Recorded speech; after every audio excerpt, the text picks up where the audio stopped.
ठीक है जी। नेक्स्ट है, जैसा कि अशोक के शिलालेखों में उल्लेख किया गया है कि मौर्य साम्राज्य में राजधानी पाटलिपुत्र और 4 प्रांतीय केंद्र सहित 5 प्रमुख राजनीतिक केंद्र निम्नलिखित में से किस प्रांतीय केंद्र नहीं था? तो इसका इंद्रप्रस्थ हो जाएगा। मैं थोड़ा सा इसको और जूम कर देता हूं, आपको दिख रहा होगा। यहां पर हम लोग बात करते हैं कि ऋग्वेद में इसका नेक्स्ट क्वेश्चन है कि ऋग्वेद में विश्वामित्र नाम एक ऋषि और किन 2 नदियों के बीच संवाद है? तो व्यास और सतलुज इसका सही आंसर होगा।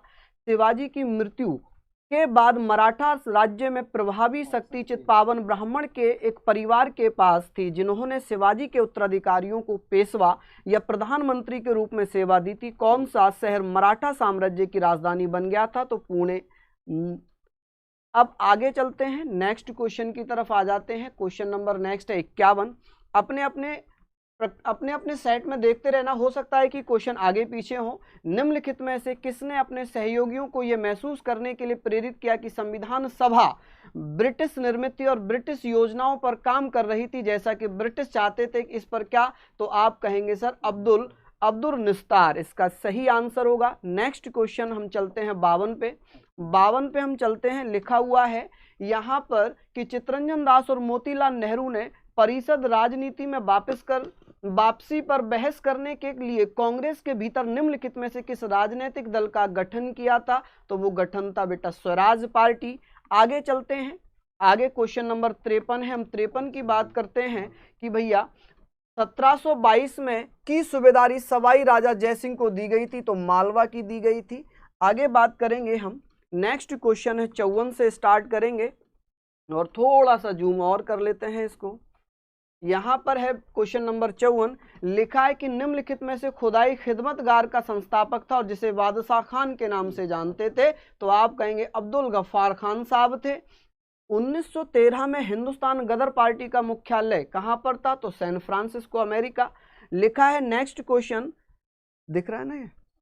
चलिए, सुरुई सुरोय कुमुदिनी लिली भारत के निम्नलिखित में से किस राज्य में पाई जाने वाली एकमात्र स्थलीय कुमुदिनी लिली है? तो इसका आंसर होगा मणिपुर। नेक्स्ट क्वेश्चन की तरफ चल लेते हैं। आगे है भैया क्वेश्चन नंबर 57 पे चलते हैं। कांग्रेस का वह अधिवेशन कहाँ हुआ था जिसमें महात्मा गांधी ने अन्य नेताओं की खिलाफत के साथ स्वराज के समर्थन में असहयोग आंदोलन शुरू करने की आवश्यकता दी थी? तो कलकत्ता इसका सही आंसर हो जाएगा। नेक्स्ट क्वेश्चन की तरफ चलेंगे। अगला प्रश्न है, लिखा हुआ है शीत ऋतु की शुरुआत में तमिलनाडु के तटीय क्षेत्रों का वर्षा का कारण क्या होगा? उत्तर पूर्वी वर्षा मानसून इसका सही आंसर होगा। यहां पर है राजस्थान के जालौर जिले के किस प्रकार के ग्रेनाइट पाया जाता है? तो गुलाबी हो जाएगा, इसका क्या हो जाएगा? गुलाबी। अब नेक्स्ट क्वेश्चन है, अगला प्रश्न है कि भैया पुर्तगालियों द्वारा निर्मित बंदेल चर्च भारत के निम्नलिखित में से किस केंद्र शासित प्रदेश में होगा? तो इसका सही आंसर होगा पश्चिम बंगाल।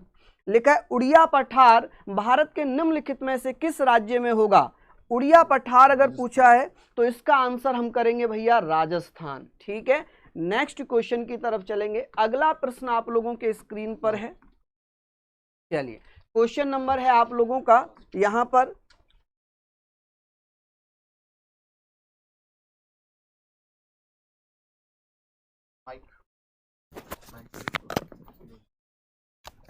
इस सेट में दोस्त प्रश्न संख्या 62 है, जिसमें एक प्रश्न पूछा गया था कि एक भारतीय श्रम कानून और सामाजिक सुरक्षा उपाय है जिसका उद्देश्य काम करने का अधिकार या राइट टू वर्क की गारंटी देना है।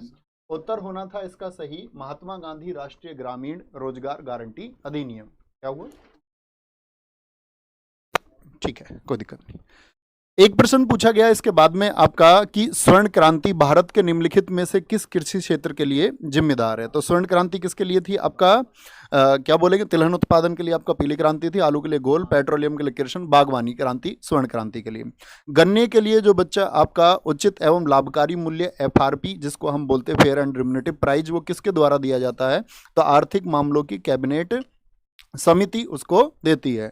इसके बाद में प्रश्न पूछा गया आपका 65वां प्रश्न था इस सेट के अकॉर्डिंग, निम्नलिखित में से कौन सा डिपॉजिटरी संस्थान का एक प्रकार नहीं है? तो नाबार्ड क्या है? नॉन बैंकिंग संस्था है। National bank for agriculture and rural development. इसके बाद में प्रश्न पूछा गया आपका भारतीय स्वतंत्रता अधिनियम 1947 के पारित होने के साथ में क्या बन गया, एक अधिराज्य बन गया और विधानमंडल ने जितने भी कानून बनाए 1947 से 1949 तक के वो धारा 100 के अनुसार बनाए। एक व्यक्ति जो संसद का सदस्य नहीं है उसको राष्ट्रपति द्वारा कितने महीने तक के लिए नियुक्त किया जा सकता है, 6 महीने तक के लिए। प्रश्न पूछा गया बीमा विनायक आपका जो एवं विकास प्राधिकरण कहाँ पर, 1999 का क्या है, हैदराबाद में ये स्थित है, एरडा। क्या बोलेंगे आगे, पंचायती राज और संस्थाओं से एक प्रश्न पूछा गया कि उनके अस्तित्व के लिए जो आपका 73वां और 74वां संविधान संशोधन हुआ वो कब हुआ, तो आप कहेंगे 1992, दिसंबर 1992 इसका एक सही विकल्प था, आसपास विकल्प नहीं थे, इसका आंसर दिया जा सकता था। वर्ष 1928 में मोतीलाल नेहरू समिति द्वारा कौन सा अधिनियम या विधेयक प्रस्तावित किया गया, तो बिल ऑफ राइट था आपका, अधिकारों का बिल था, अधिकारों का बिल। प्रश्न पूछा गया उस उच्च न्यायालय का नाम बताइए जिसका क्षेत्र अधिकार, यानी कि आपका कि उसका हाई कोर्ट कौन सा लगता है अंडमान निकोबार द्वीप समूह का, तो कौन सा, कलकत्ता हाई कोर्ट इसका सही आंसर होना था।